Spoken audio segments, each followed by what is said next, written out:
Welcome to Cast and Crank Podcast. Today's episode is brought to you by Phoenix Rods. Today's guest is Matty Wong. Matty is a tournament angler. He has a really cool story how he did a Bass Nation. He took second in the tournament, I think second or third, I'm not sure. But the way he did it was amazing. He's a stick, fun dude, great story. He's done everything. He's from Hawaii, so it's a really cool story he has about how he kind of came here and people he connected with. And thanks again, Matty, for coming on. I had a blast. Can't wait to get you back on again. The next 4 episodes are sponsored by Lateral Vision, and it's a Lateral Vision block. This is something that I wanted to do for them to tell them I appreciate them. They've been a supporter from day one. So here's a little piece from Lateral Vision. Lateral Vision is a brand that goes off the beaten path of what a fishing company is. Merging fishing hunting with our youth, nostalgic entertainment, and street culture, we strive to bring innovation, creative designs that not only make you laugh, but remind you of all the good times you have on the water. Whether it be basic shore fishing accessories, creative graphic tees, or vintage-inspired hats, the goal is to bring all anglers of all skill levels something they can be stoked on. A lot of us were raised by water or are inspired by it. So we wanted to take all of those thoughts you have while you're out on the lake or in the field and create something that was more memorable than your average shirt with a fish on it. If you're looking for something different in the fishing industry, check out the online shop at lateralvisionbrand.com. Use the code podcast for 15% off the next order, and always thank you for your support. Check them out. Please go buy some product from them. They have been supporting us for a long time, so support them, and you get a deal if you put podcast.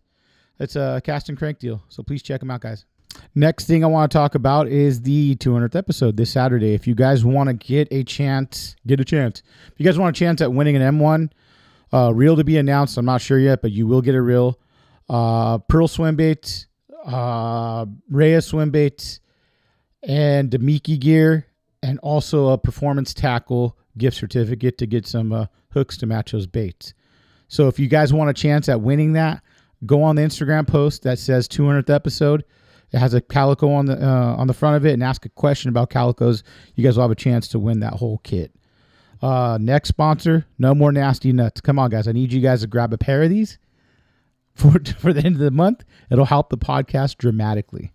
I want to make sure you guys have nice, shiny nuts. So listen to this little piece. Support for Cast and Crank is brought to you by Manscaped, who is the best in men's below-the-waist grooming champions of the world. Manscaped offers precision engineering tools for your family jewels. Manscaped just launched their 4th generation trimmer, the Lawnmower 4.0. You heard that right, the 4.0.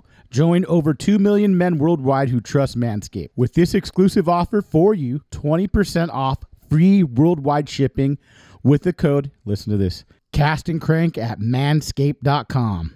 Manscaped engineered the ultimate groin and body trimmer by focusing on intelligent functionality and incredibly comfortable grooming experience. The Lawnmower 4.0 even allows you to customize your trim through additional guard lengths with the sizes 1 through 4. You can keep that nut hair long if you want. If you've been shaving with the same nut trimmer on your face, you've been doing it wrong. No person wants to end up with pubes in their mouth. And for guys like me, where I got a 17-year-old kid, I don't want to end up with my son's pubes in my mouth. So yeah, this is a great tool for my household. So if you guys want to support the podcast, please get one of these trimmers. And if you're a lady, get one for your man. Get 20% off and free shipping with the code Cast and Crank at manscaped.com. That's 20% off free shipping at manscaped.com. And use the code Cast and Crank. Unlock your confidence and always use the right tools for the right job with Manscaped. Guys, go buy a pair. Tag me. I'll repost you. Give me a quote. It'll be great. Tell everyone how shiny your nuts are. You can have your wife tell us how shiny they are. It'd be great. Or your girlfriend, whatever. Or your boyfriend. I don't care. And lastly, check out the Hammer Fury. We got something good going on soon. I think we're going to be doing On the Water podcast with Fred. And I'm going to have guests come on with me and go on the pontoon with them. So maybe we'll do something where a listener can come hang out with us and fish with us. And then whoever the guest is and hang out for the podcast. So I don't know yet, but check him out. Check him out on the Hammer Fury on Instagram. And also you could call him to book 805-630-0160. One of the best guides in Southern California. I guess I'm a little jaded because he is a buddy. So I think he is the best. But check him out. Give us 5-star on iTunes. Also, what am I missing? I think that's it. Monday will be lateral vision. Then the next Monday will be, I think, Grady cod. And then the last one we'll follow up with is bass jack. Jason Corden talks about his 18.5 pound largemouth, which is going to be a great episode. So this has been a long one. Thanks you guys for listening. Thank you, Lateral Vision, for all the support. And I hope you like this one. Follow Maddie. Follow Capture Fish. And yeah, see you guys.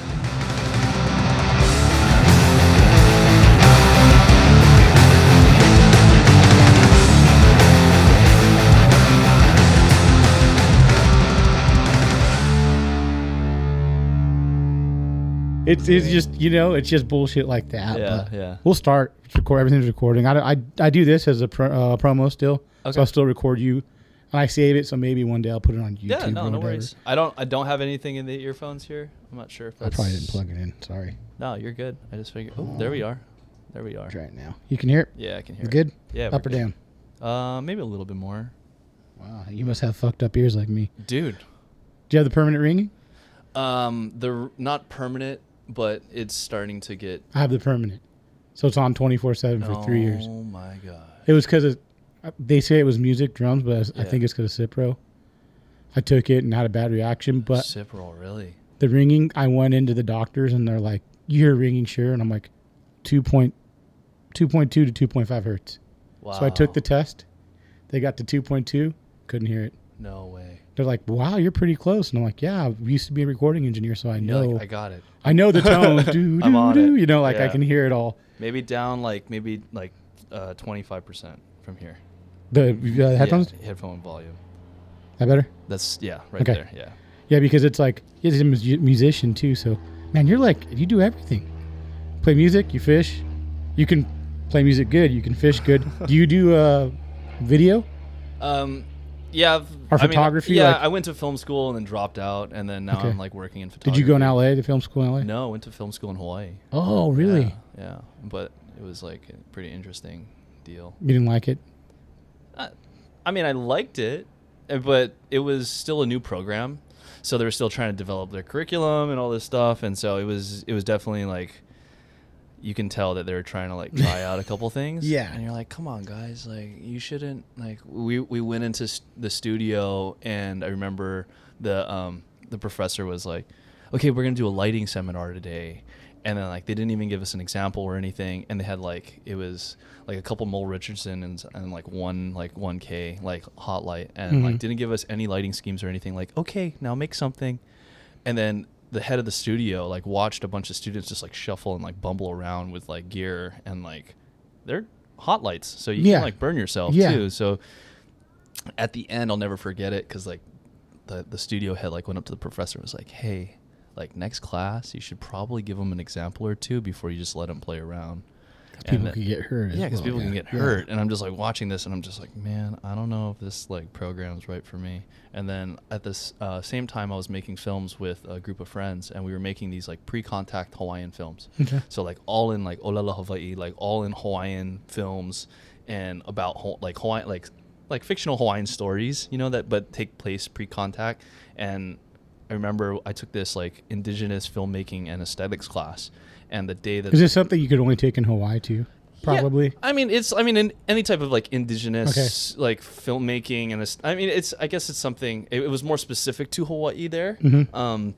But the teacher passed out the syllabus, and at the same time, me and my friends, our film that we had out, we had just premiered it at the LA Film Festival. No way. And so you're pretty serious in the film thing, that was a blimp in my life, Now it's fishing. Yeah, but then it was something she was like, okay, here's the syllabus, and we're gonna go and watch this. We're gonna dissect this film that this group of filmmakers made in Hawaii called Until the Sun Sets. And that's yours. And it was me and a couple of my buddies. Oh, I was like, Miss, that's my film. And she's like, can you bring it to class? And I'm like, we're in festival right now, so yeah. But no, that was a blimp in my life. That's super cool. Well, my buddy right here, he's a big film guy. Daniel, where did you worked? Where'd you start? When you did film, yeah. He did Kanye West videos and shit. Yeah, I started with a production company that used to do behind the scenes type stuff. Yeah. So I used to Now he works for CBS doing the commercials. Oh, wow. So you see my kid and my wife have been in the commercials, the quick ones during COVID. Oh, awesome. Like keeping busy. Yeah. It shows my kid doing like paradiddles and then one swimming and then my wife's making masks. Dude, that's so, like, awesome. Thank God for him. Like I wouldn't learn how to do Premiere. Oh, if it wasn't for him, man, I'll be like, how do I do this, dude? He's like, you've been doing this the whole time? I'm like, fuck, dude. Like, I didn't know you could edit and fast forward. Dude, it saved me. I was taking a 3-hour podcast would take me maybe fucking, and I didn't know about multicam. So I'm sitting there cutting. And I was like, I can't do this. He's like, multicam. Okay. A little faster. Yeah. Then I'd get the fast forward in the 1 and 2. So then I'm like, dude, now I'm doing the videos in half the time. But it still takes. To do a video. People don't understand. Yeah, they don't. I mean, if you want to put a really good one, it's like, and you take your time. You do. Yeah. All the audio. Yeah. Do you hook up lavs when you're doing it? I don't do the lavs because it's like another step. Mm-hmm. So I try to be mindful. Obviously, like if it's super windy out, there's no way I'm going to get a recording in. But like for the most part, like it's try to get like decent sound out of it, and I'll pull audio from one of like probably usually the chesty, and then I'll add it on to the wide, and then so it's not, and then I don't like double overlay. I'll match it so we're synced, but then it's just I'll pull one audio track and whatnot. I agree. But it's dude, it takes time, man, and people are like, oh, dude, you just throw that edit together. I'm like, no, man, I take like 6 to 8 hours per episode. What is your video length usually on YouTube? Oh, it's in say your channel too as well. Right? Yeah, sure.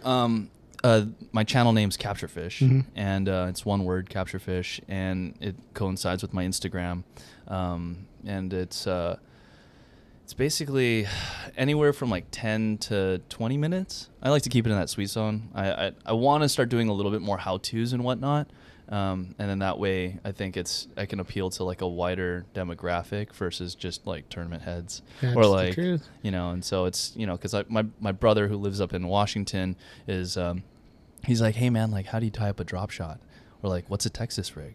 And so I'm like, yeah, I can't forget about that because we all started there. Yes. And it's and that's something that is I don't want to overstep that, like I don't want to forget about that. How do you find that happy medium and not come off like a dipshit? You know what I'm saying? Like, and be real. I think that's the hardest transition. I've seen people either they look way too green, or they're way too cocky. So there's that happy medium. Finding that. That's the hard dude. It's part. A lot of checking yourself, man. Isn't it? I mean, it really is, because it's like, because I feel like you said, it's easy. You can come off like, yo, dude, like this is what it's up. Like this is how you're gonna get bit, and if you do anything else, you're not gonna get touched. You're like, no, man. Yeah. Like there's like bass don't read books. Yeah. You know, fish are fish. We can't forget about that. But also, like, we're anglers too, and we all start at these different levels. And I've been fishing my whole life. I started with a bamboo pole with my dad. Like,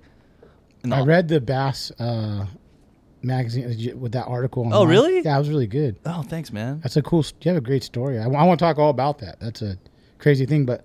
Back to the video I cut. I do, and I'm sorry, I ADD out all the time. No, bro, it's Everyone all good. Goes, man, how did you answer a question so quick? Yeah. Because sometimes I'm not listening. I go, I have something I want to say. I'm just holding it, Bro, I'm ADD too. It's so learning to diagnosed, dude. Checking yourself, because in the beginning, the first probably 100 episodes, I'm cutting people off left and right because I just am excited. Oh, hey, oh.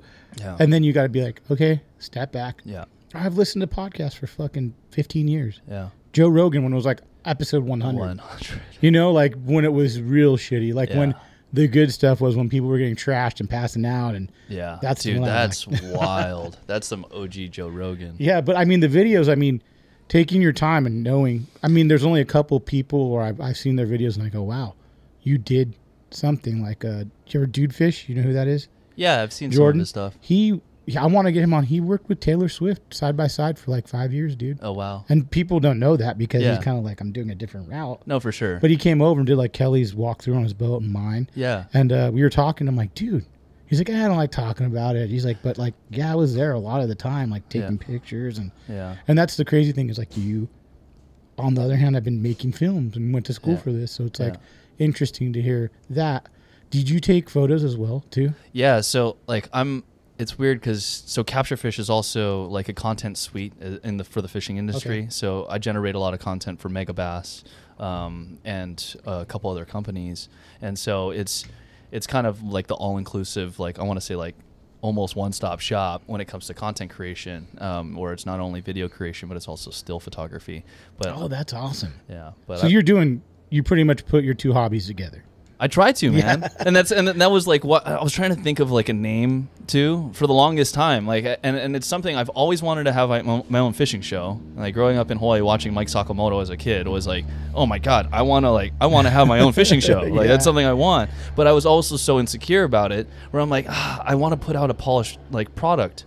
So when I was 21, I was 21. I had pitched a show to the local like OC16 to the channel in Hawaii, and I'm like, hey guys, I have this idea. It's called Trauma Fishing Show, and it's like SHO, so there's got a throw a pigeon inside, you know what I mean? But like, and then so it was like this traveling fishing show, and then they're like, great, we love it, and I'm like, wait, really? Wait, you guys want to pick it up? You don't want to like ask any other questions? They're like, no, like let's figure it out. And I was like, that was way too easy, and so it scared me. Did you get it? So I got freaked out because I was like, oh man, like you guys are like down. Okay, so I started talking to I started talking to a director of photography, and like I talked to a producer that we can start like kind of putting things together, and then I only saw it go for like 1 or 2 seasons, and I was like, no, that's not the formula that I want. So the show went that you pitched. They wanted it, and I ended up. But you saw the storyboard only showed you 2 seasons, not what you wanted. not more. And I was like, you know what, I think I'm gonna backburner this for now. Like, thank you for the opportunity, but I don't want to be that young kid on TV, like trying to talk about fishing, where the uncles are gonna be like, bro, you've been fishing for all of what? 12 years, bro, you kidding me? You know what I mean? And also like giving up any type of things like. And so now I'm like, I'm 30. And that's a different thing you got to think about. You're on an island. Yeah. So what you're giving up could really kill a bite quickly. Oh my gosh. Like, you know, that's small. Oh, dude, before YouTube, like, and even, and the kind of information, or like the way that I would have to get information was like through my friend's dad, who like was, or like an uncle that was like, okay, hey, we'll take you. Okay. And you can't even ask questions. I was like, oh, just watch how he's rigging it. Okay, shoot. Oh, uncle, what knot you tying there? Boy, you don't learn already. Like, oh, you show me real quick. Okay, I'll show you once. And you're like, okay. You got to remember that taking notes. Just taking notes, you know? And so, like, I had a postman that was super cool. And he's like, oh, you want to catch Hallelujah? And I'm like, yeah, which is like a small, that's called goggle eye. It's basically it looks like a mackerel or something like that. But you can catch them from shore in certain areas, and before they're a little bit more plentiful. And there's a certain way that you cast for them. And it's basically a Carolina rig, but you're using a 15-foot leader. Wow. So imagine casting a Carolina rig with a 15-foot leader and a 3/8 ounce egg sinker, but or even like it's a like little almost bit fly fishing. Almost. You know, like you're slinging. Yeah, you're slinging. And so like the way that, and so it was just over through trial and error and whatnot, and just watching, because my dad got me into fishing ever since I was a little kid, and like, you know, in the story. And so when I would try to learn more, because I'm like, my dad only knew how to do certain kinds of techniques, and so I was just always just hungry and a sponge, you know. What island did you go up on? I'm from Oahu. And how many lakes? One lake. Lake Wilson. Peacock bass in there? Peacock bass and largemouth? And largemouth. No way. Yes. How big were the peacock there? I've caught them up to 8 pounds in there. And comparing, what would you say? How close would you get a spotty to fighting to a peacock? Pretty darn close. Really? So I mean, but okay, spotties are I like spotties and calicos is a whole different realm that completely blew my mind. Because I didn't even know that existed, first of all, before I moved here, and then like I just didn't. I'm like, there's a way that you can fish with bass gear in the ocean. Yeah, wait, right. What? But like, I compare a peacock bass to like I don't know, like a freshwater, like a trevally, like we call them papillo, which is a juvenile trevally, anything under 10 pounds. So it's like I would make a joke. It's like a freshwater papillo, because I think like when they dig, man. Yeah, and they're good fun. They jump a bunch and they're really fun. Are you doing the same tactics as you would with a largemouth? Yeah. Really? But no. It's different because people think like, oh, peacocks, so you're throwing those big giant topwater choppers, and I'm like, no, man, it's not the Amazon. Yeah, like, they're not eating like howling monkeys and crap like that. It's like they're eating like finesse stuff. Yeah. It's a really finessey thing, and kind of like jerk baits. Yeah, you know what I mean that's what like jerk baiting is one of my favorite techniques, and it was born for me there. Like I was throwing like micro jerk baits in Hawaii on 4 and 6 pound tests when I was a little kid. And so, like, learning, like, cadence and also learning how to, like, play fish on tiny trebles is something that's, like, I learned through peacock bass. And largemouth, you'll get them here and there, but it's funny because when people are like, oh, bro, it's got to be easy to go there and catch largemouth. I'm like, bro.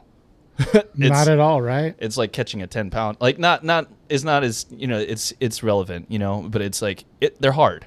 They're hard to catch. And you can think that you can target them, but then let's say like 2 days, you're like, okay, they're off this one green bush. This one tree just fell in. They're feeding here. It's on, and like you can get them for maybe a couple days there, and then poof, vanish. You're like, okay, and you try and target and try and pattern that. Like, oh, there's a new green bush over here that just fell in. Maybe I can do the same thing. Nope, gone.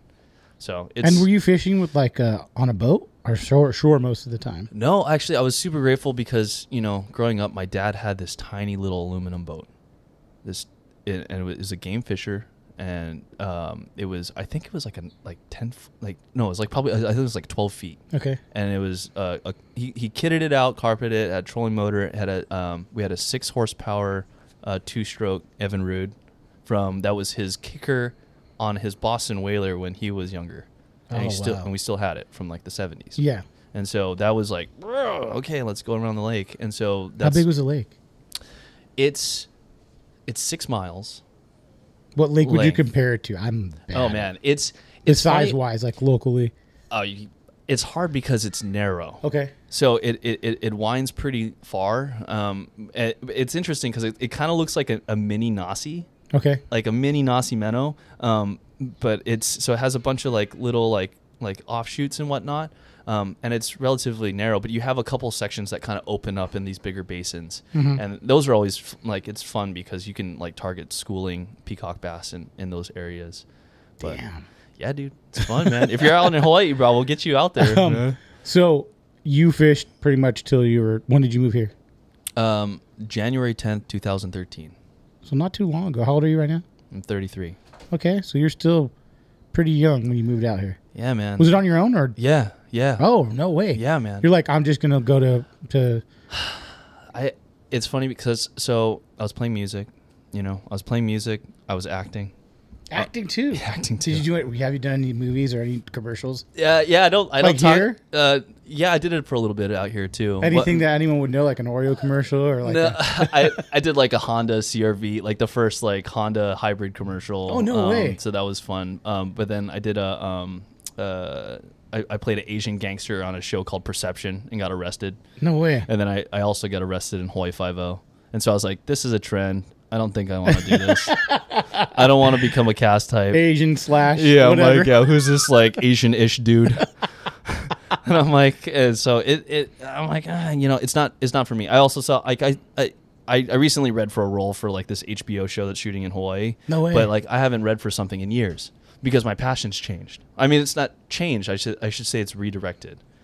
Fishing's like been this like driving force in my whole life, and I've finally found a community, and also like a kind of a path that I really am like, man, this feels right. Mm-hmm. And so that's why I've just tried to like take my blinders from being my super ADD self from this and just go tuk, tuk, tuk, tuk, tuk, tuk, tuk, and focus. You know how hard that is? Bro, it's so hard. Dude, there's so many things I want to do all the time, and I'm just, it's so much that I won't do anything. How about that? I want to do so much that I just do nothing instead, and I go, I'm fucking overloaded. And I'll go to bed just fucking full throttle, and then I can't sleep. No, it's funny because my pops will tell me the same thing. He's like, yeah, my mind just kind of goes. And I'm like, but you're not ADD, Dad. But my mom is. But like his mind goes. And I'm the same way, and I just try to find ways to channel it, man. And I have so many different passions, and especially when I was a kid, I was like, man, I'd envy guys that had this like divine focus.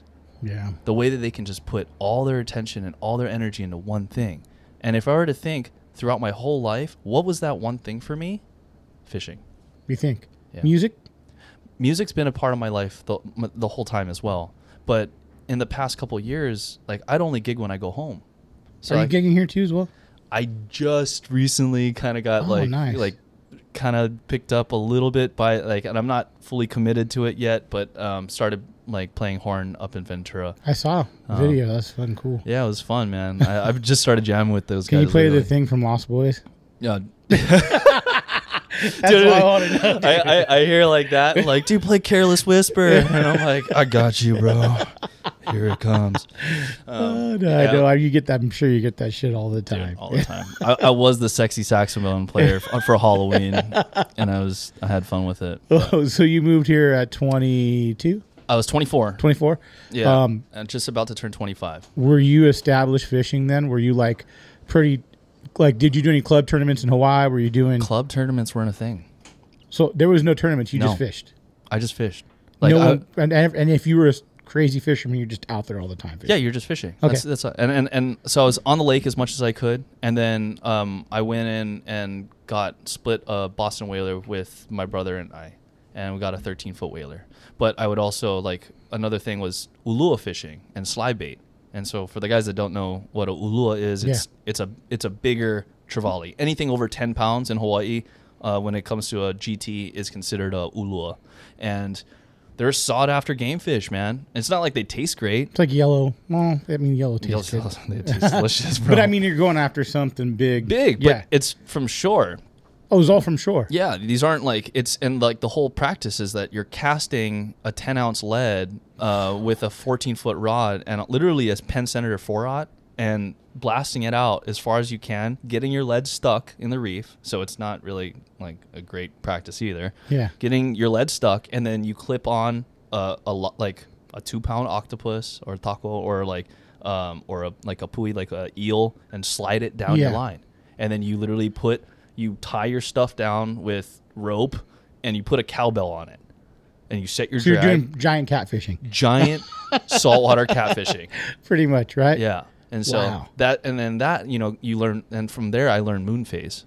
So the importance. Oh, did that play a big with those fish? Oh, Okay. huge. Like 3 to 8 days after the full moon, that's when they're feeding. On full moon, they're lockjaw because they're spawning. Yeah. And then seasonal changes. So wherever the octopus are spawning and moving around, you're gonna find ulua too in those certain Were you areas. diving to look at this stuff, or you just knew from like practice? I was free diving too. Okay. So yeah, growing up just being a all around waterman, man, and just being in the water constantly, surfing, free diving, shore fishing, boat fishing. But the boat fishing thing was more so like light trolling, because I remember getting on like a big diesel boat and rocking back and forth, and we trolled for 8 hours, and we had one tiny marlin whacked the outrigger, and like it busted the clip, and then we're like waiting for the drag to go, and like nothing. Is like, oh, it's a juvenile, and I'm like, Uncle, we never had nothing all day, bro. Like, I already threw up like 3 times, and I'm like, this is miserable. And so that's when I'm like, smaller boat, go ahead, target papillo and stuff like that, just enough to eat. That's all you need, bro. Just enough for call, and just enough for the family, and then enough for like the neighbors and the aunties and uncles that can't fish for themselves. Yeah. And to be able to like kind of give them fish as well. So From the boat, are you aiming at them the same way, or using lures? What are you doing differently? From the boat? I mean a little bit of both. Okay. Yeah, I mean now I go home and I just vert jig. Right. I just vert jig, and I tell friends like I put my buddy onto his first kahala, and he's a freshwater fisherman in Hawaii, and I was like, oh dude, once I get you into one of these, you're gonna trip out. And I stuck one. I'm like, I just gave him the rod. I'm like, good luck. And we landed. It was like a 40-pound kahala. Wow. A 40-pound amberjack. Yeah. I mean, compared, like, you feel like if you're gonna saltwater fish, you would just stay home. Do you like the saltwater fishery better there than you do here? Is a question. I haven't put enough time in the salt here, because I go home and I saltwater fish. And it's not to say that I don't like the saltwater fishery here. I think it's amazing that you guys can catch bluefin and probably yellowtail. Yeah. You know, like how much like hamachi is like so like sought after in Hawaii. Like you can't catch like on a rare occasion one will like meander off and you'll catch a tiny dink yellowtail in Hawaii. Yeah, like super rare. But it's like we have like a very unique, diverse species list in Hawaii, but it's nothing. It's like the stuff that you can do here. It's pretty wild. But it's more wide open here, like a different like variable. The only thing that really that was different for me, I would say, was like the party boats. So I've never.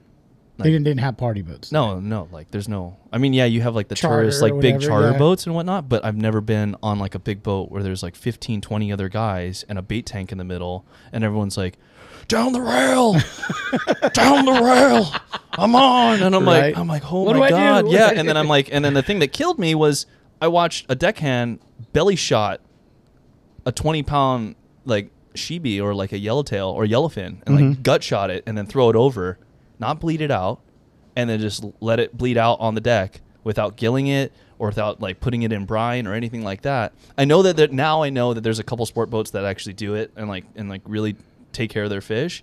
But then my fish sat in a burlap bag on the deck for like 2 hours, and like my heart just like sank because you knew the fish is not going to taste the same. Because I eat fish raw, man. Yeah, I eat sashimi, and that's what, like any type of tuna. That's the first thing that comes into my mind. I'm gonna make poke with it, and I'm gonna make sashimi with it. Like I was shocked this year when Bobby Martinez gave me some bonita, and he prepped it, and I was like, dude, legit. This is fuck. I usually throw it. I'll be like, you can have it. I don't know for this bullshit. Legit. I was eating it, and I'm like, this tastes up for poke, amazing, super good, dude. I couldn't believe it. Yeah. And just bleeding it, like you said, preparing it and then, packing with ice. And I mean, I guess like now I'm like, oh shit, I'm going to keep them. Dude, I keep them. And people are like, why are you keeping the bait? And I'm like, because the bait's delicious. Yes, exactly. I'm like, I don't discriminate, man. Yeah. I mean, as long as you know how to take care of it and you prep it correctly and you can cut it right, it's delicious. But I guess with a sport boat, you got numbers. You're kind of like, go. Yeah, going through it. Yeah. You got to but I guess you got to find the boat that you'd want to do. Well, I mean, like private 6-packs or I mean, something like that. I think is a little bit more appealing. But I also, because of that experience, I'm like, oh man, I'm just gonna go home and just harvest my own. That's your own deal. I mean, I get what you're saying. Like, that's like if you grew up freshwater fishing here, and we threw back every largemouth, but you went back east, say some. Hodunk town, go to Louisiana. And they're like, what are you doing? Why are you tossing back food, boy? Exactly. And you're going to be like, oh, shit. And they're like, no, we don't throw fish back here. We keep them. Yeah. You'd be like, oh, fuck. Really? Yeah, your you heart catch sinks. an 8 or 9 or 10 or 12, you're like, fuck, here you go. And I get, that's a major point. Yeah. To some people, like, in a different area, like you, where you grew up in Hawaii. So, I mean, even if people were like, oh, that's fucking bullshit. Well, not really.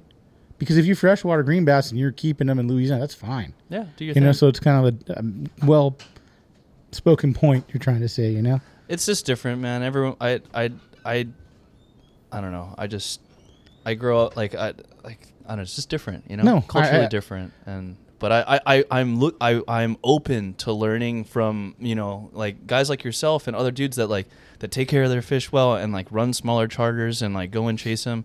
Like I was lucky enough to go and get one of the bluefin, and I went out with like Chuck Newberry and Oliver and a couple other dudes. Yeah, awesome. And that was fun like 2 years ago, and I caught like 100-pounder, and I was like, nice, like blew my mind. Yeah, because normally like in Hawaii, you keep that shit in the gun rail and you crank. Right. There's no like. There's no like you saddle that thing and try and get it. There's none of that. But yeah, it was definitely an experience, and just watching the whole kite thing and all that go down. Yeah. But yeah, because I have friends that are bait makers back home, like Sutomo Lures, and they make some of the best like bullet head like trolling skirts ever. And like just to see just a whole different technique of how to catch giant tuna, because they won't eat next to the boat. Versus like shibi and ahi in Hawaii, it's like they'll come up and eat in the wake sometime, Yeah. But it's just a whole different ball game, man. Different fishery. So when you came here, you were a avid freshwater fisherman. Where did you live when you first got here? L.A. So where were you fishing when you first got here? So when I first landed, I was so immersed in trying to survive that I Did you come with nothing? You just came. Came with nothing. I came with a one-way ticket, my saxophone, a packed suitcase, and 10 grand that I saved up.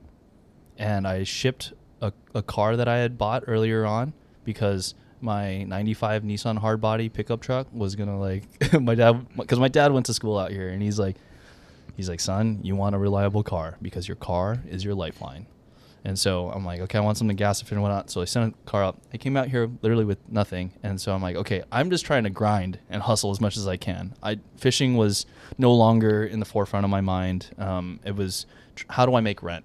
So you were coming out here photography or filming at the time? Filming, acting, like entertainer, all of the above, right? And then as time went on, like I was like, wait, like, this is one of the best bass fisheries like in the States, like in my backyard now. Yeah. Like finally. But I was like, okay, but I'm still restricted because the amount of like time that I need to take like hustling and whatnot. And I'm like, okay. And so I remember I had a trip up north in San Jose, and I went to like a Bass Pro Shop, like basically for the first time. Mm-hmm. And like, my mind blew. I bet, dude. Bro, imagine like, bro, in Hawaii we had like, what did you have, 2 tackle shops or something? I mean, there's tackle shops. Okay. But like, you know, and shout out to Brian's Tackle. But like, that was your shop though. That was like, well, there's a couple shops, you know, that are like, there's like a handful of stores in Hawaii, like Brian's Fishing Supply, Macaulay, like tackle shop, you know, like you have all these like staples in certain parts of the island. But they're all hole in the walls, you know, all tiny mom and pop shops. And then the West Marine came in, and it was like, whoa, they're like putting stuff on the walls. Like, wow, this is wild. Like they actually put a boat inside here. Yeah. Like, no, it's like, I never seen anything. So I walked into a Bass Pro Shop. Yeah, my mind blew. And then seeing a tank, I was like, bro, you guys are crazy. There's a 10-pound bass in there. Yeah, right. I didn't even know those things exist. You know, I just watched them because I was like the kid in the 90s watching the VHS of like Bill Dance and Roland Martin in Hawaii. Like, this is how you throw spinnerbait on a saddle. You know, I'm just like, what's a saddle? Yeah, but it's a trip. So I bought a combo because all my rods were back home in Hawaii, and I was like, oh, what's a Senko? Like legit. Like I was like, what's? You never fished plastics back in Hawaii ever? No. Wow. Isn't it like because I was, you know, this is even crazier to me because that means you were like 25, you're 33 right now. Yeah. To go that far and win. Like you have, you know, it's like amazing. You know what I'm saying? Like you have a pretty short learning curve. Short, yeah. I'm not saying you didn't know how to fish, but you didn't, like some of these dudes, like. All these new techniques to me, man. You know, like Big Tom White, you know? Okay, yeah. My uncle fished with them in Bass Ackwards forever, so like I knew who he was, but he's been fishing his whole life. Yeah. Some of these guys, you know, Phil Dutra, same thing. Yeah, yeah. So for you to say, man, you shorten this curve by like, you know, 10 years, 10, 15 years is amazing. Thank you, man. Yeah. It was a trip. My friend, the guy that I met, he's like, all you need is a pack of Senkos. I'm like, what the hell is a Senko? Yeah. You know, and he's like, yeah, just rig it, like Texas rig, EWG. I'm like, okay, cool. And like, and so I'm like fishing it, and like, I'm like, this is kind of weird. And doing, and I'm like, oh, okay. And then that's when I was like, I think not only did I just get bit then, I just like opened a can of worms in a figurative sense. It was like you're 8 years old again. Seriously. I was like, oh my gosh. I'm sold now, and I'm screwed. I remember I'm like I'm screwed. Yeah. And that's when my like the full obsession went from, because all my stuff in Hawaii, like it works great there, and it's definitely applicable in certain scenarios here, but it's there. And to see a lot of the stuff here, I had never seen a swim bait before. Wow. I like legit. I'd heard stories about it. I'd never seen a swim bait in real life. Have you taken it back home and tried it? I haven't brought home any of the bigger stuff. Oh. I have a couple of my buddies that I'm like, hey dude, fish this thing. Like, fish this thing, bro. Mail it to them or whatever. Yeah, and they'll get them on it. Yeah. They'll chew it. Yeah, for sure. But it's got to be wild too, like to think, man, I could have used this. Dude, there's a lot of stuff. There's so many things. Yeah. And that's why it's fun for me, because then like, you know, just getting my friends like more into it back home and being able to like just give them ideas and send them some stuff is just, it's super fun, super rewarding to me. But back to again ADD now. Oh, back sorry, to Ross, back to the story. So you get that pack of Cincos. You're getting back on the bandwagon. Like, hey, let's start getting full into it again. Yeah, and so I picked up. I grew up with a right-handed bait caster, right? Like as everyone does, cast and then switch hands and go. And so I picked up a couple of those and I started fishing the local pond in LA, Kenneth Hahn. And that's when I was like getting skunked and then get skunked and then catch one. And I'm like, yes, okay. And so any time that I had free, I was at Kenneth Hahn just putting in laps and laps and laps. Whether it's just practicing skipping into the little drainage things. I would just stand up on a rock and just practice skipping. Like if it was in the hot part of the day, I'm like, I'm not even gonna fish right now. I'm gonna wait till the sun goes down. And I would just time after time after time. And so it really changed. Like finding a little cool pond and fishery that was close to home was really neat. And then that whole thing. I mean, when you read the story, but my uncle. So that's like around 2015. So I had put in a couple of years, like hitting the pond stuff, and then my dad's best friend from college, it was his like tennis buddy, got sick, and my uncle Bob was like a huge like he was like my mentor in a way. Like he was the one who's like, hey, Texas Rig a fluke and fishing on a bed. And I was like, the two canary love it. And but yeah, it's that was something, man, because he was diagnosed in 2015 with a brain tumor, and it was cancerous. And so